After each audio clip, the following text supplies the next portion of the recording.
Hello, good day. காலையிலேயே இந்த குட்டி சன்பேர்ட் வந்து எங்கள் வீட்டுக்கு வந்துருந்துச்சு. இதுக்கு பறக்கவே தெரில. அதனால் நாங்கள் எடுத்து கொஞ்ச நேரம் சாப்பாடுலாம் கொடுத்து விளாண்டுருந்தோம். நாங்கள் சென்னைக்கு வந்தோடனே வேலையாக போகிற இடம் வந்து பெசன்ட் நகர் பீச்.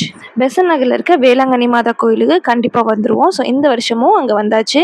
எங்கள் லீவ் வந்து மோஸ்ட்டாக முடிய போகுது. அதனால முடிஞ்ச வரைக்கும் நாங்கள் எங்கெல்லாம் கவர் பண்ணணுமோ அது எல்லா இடத்துக்குமே போயாச்சு. ரெஸ்ட்டே இல்லை, டெய்லி ட்ராவல் பண்ணிகிட்டே தான் இருந்தோம்.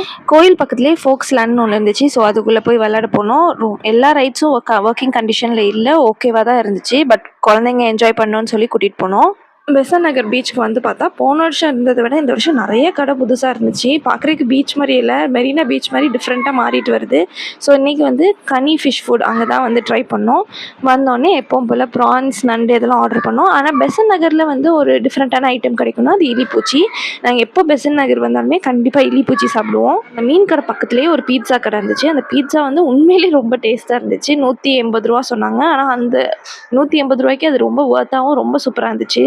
வந்தோடனே ஒரு போல் ஃபுல்லாக வந்து இலிப்பூச்சி வாங்கி சாப்பிட்டோம்.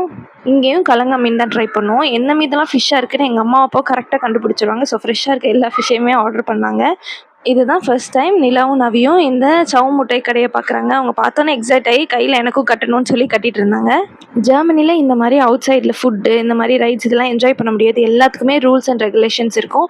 ஸோ அவ்வளோ ரூல்ஸ் அண்ட் ரெகுலேஷன்ஸில் வந்து அது எப்படியும் ஸ்டாண்டர்ட் வந்து ஹையாக தான் இருக்கும். நம்ம இந்தியா மாதிரி நம்ம எல்லாத்தையும் எக்ஸ்ப்ளோர் பண்ண முடியாது. ஸோ இந்தியா வந்தால் பசங்களை வந்து எல்லாத்தையுமே எக்ஸ்ப்ளோர் பண்ண விட்டுருவோம்.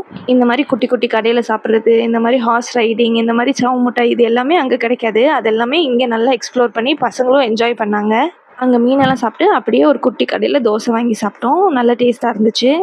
நல்லா சாப்பிட்டுட்டு அங்கேருந்து அப்படியே வீட்டுக்கு கிளம்பியாச்சு. நாளைக்கு வேற ஒரு இன்ட்ரெஸ்டிங்கான வீடியோவில் பார்க்கலாம். பாய்.